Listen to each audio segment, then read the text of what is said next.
Jadi perlu saya jelaskan sedikit bahwa petani padi di Korea itu sudah menerapkan penggunaan alsintan secara full eh, dengan teknologi yang sudah lumayan maju, baik dari semenjak dari pengolahan lahan, penanaman, pemanenan, pemrosesan pasca panen, sampai eh, produksi menjadi beras, pengemasan sampai ke pemasaran itu mereka sudah menerapkan mesin-mesin pertanian yang sudah cukup canggih ya dibandingkan dengan petani padi yang ada di daerah kita ya. Itu masih jauh ya, perbandingannya masih sangat jauh. Baik dari luasan lahan, pengelolaan manajemen dari petani itu sendiri, dukungan dari pemerintah, program-program yang saling terkait, terintegrasi, eh, terjalin dengan antara hubungan antara dengan kebijakan pemerintah dengan usaha petani padi di Korea ini sudah sangat bagus. Ya. Petani di sini padinya itu diproses sendiri menjadi beras, kemudian dikemas, dipasarkan sendiri. Nah, kenapa mereka bisa melakukan semua ini? Tentu ada yang harus kita pelajari ya, banyak hal yang harus kita pelajari mengapa mereka bisa mampu melakukan itu. Selain daripada dukungan pemerintah dengan yang serius dan terus-menerus dengan memberikan kredit-kredit mesin alsintan, kemudian pabrik-pabrik dan sarana-sarana lainnya yang dibutuhkan oleh petani, termasuk juga pembentukan komunitas atau kelompok tani lah kalau di kita sekarang ini kelompok tani ada regulasinya di mana 5 orang sudah bisa membentuk satu koperasi di mana setiap anggota koperasi ini bisa bekerja sama dan bisa menentukan kemana produk yang dihasilkan untuk dipasarkan dan ini di backup oleh pemerintah ditunjuk di mana dia akan pasarkan. Jadi tidak ada saling persaingan yang tidak sehat antara petani ya. Jadi sudah ditentukan sampai sejauh itu di sana. Nah sebenarnya kalau kita ingin belajar tentang bagaimana manajemen mereka di sana, jadi kalau memang pemerintah kita ingin belajar, ingin mencontoh apa yang dilakukan oleh petani di sana untuk diterapkan di negeri kita sebenarnya gampang saja.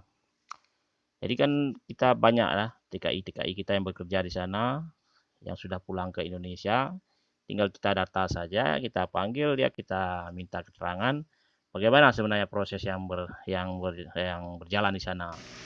Karena mereka bukan 1-2 hari di sana ya, ada yang 1 bulan lebih, seperti kami 1 bulan lebih, bahkan ada teman-teman kita di sana sudah bertahun-tahun ya bekerja dengan orang-orang di sana. Jadi kita tinggal memanggil mereka untuk memintai keterangan. Jadi tidak perlu kita lakukan studi banding. Kemudian kita tidak mendapatkan inti dari apa yang mereka terapkan di sana. Jadi demikian ya. Jadi mereka sudah bisa memproduksi beras sendiri dengan merek sendiri dengan aturan-aturan yang tidak begitu ribet. Dimudahkan dan kualitasnya pun juga dibina oleh pemerintah sampai benar-benar beras mereka itu layak dipasarkan di pasar-pasar supermarket ya, pasar-pasar mall-mall, kalau kita di sini mall-mall, sehingga beras mereka itu kualitasnya itu lebih baik ya dari beras-beras impor. Memang mereka masih melakukan impor karena masih kekurangan beras. Jadi sementara mereka memproduksi beras sendiri itu dengan kualitas yang lebih baik, terutama dari segi organiknya. Jadi residu pestisidanya itu rendah sekali ya. mereka akan melakukan penyemprotan itu sesuai dengan kebutuhan, bukan seperti kita di sini. Kita di sini selalu mencegah karena takut terkena penyakit, karena risikonya besar, harga padinya murah, sehingga petani kita memproteksi diri dengan penyemprotan pestisida. Walaupun tidak terkena penyakit, mereka mengantisipasinya dengan melakukan penyemprotan pestisida secara berkala. Nah, ini cukup berbahaya sebenarnya, tapi mereka tidak ada jalan lain karena mereka tidak ada yang melindungi padi yang mereka hasilkan, harganya segitu-gitu aja, produksinya juga demikian ya. Kemudian luasan lahan yang mereka kuasai, yang mereka tanam juga sangat sedikit, sangat kurang.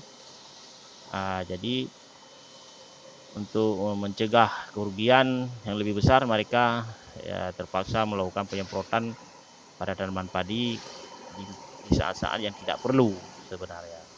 Jadi hal ini kalau kita memang ingin meniru keberhasilan petani di sana, ya tinggal kita pelajari saja, kemudian kita terapkan.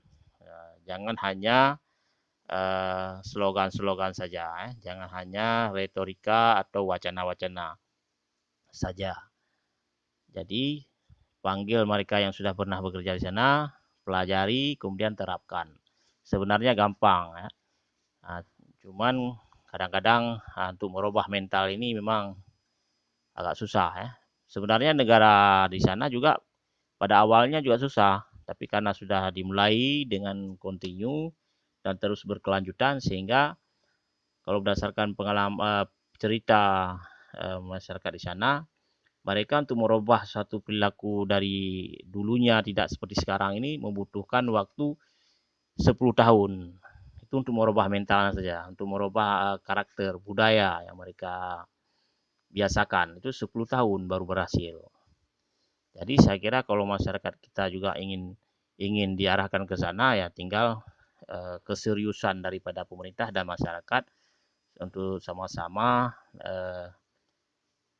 untuk mencapai suatu masa depan yang lebih baik, terutama khususnya di pengembangan tanaman padi di Indonesia.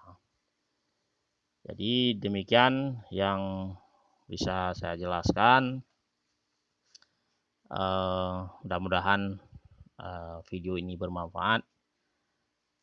Mungkin dari video ini tidak begitu lengkap, namun pemirsa bisa menilai sendiri bagaimana bagaimana petani di sana dari menanam, memanen, memproses jadi beras, dan sampai pemasaran itu dilakukan oleh sendiri ya, dalam suatu komunitas yang terdiri dari minimal 5 orang ya. 5 orang sudah bisa membentuk koperasi, dan itu di backup oleh pemerintah, baik dari segi produksinya bahkan sampai pemasarannya itu di backup ya. Jadi petani betul-betul mendapatkan keuntungan yang bisa membuat mereka lebih sejahtera. Oke, demikian. Mudah-mudahan ada manfaatnya. Sampai jumpa pada video lainnya.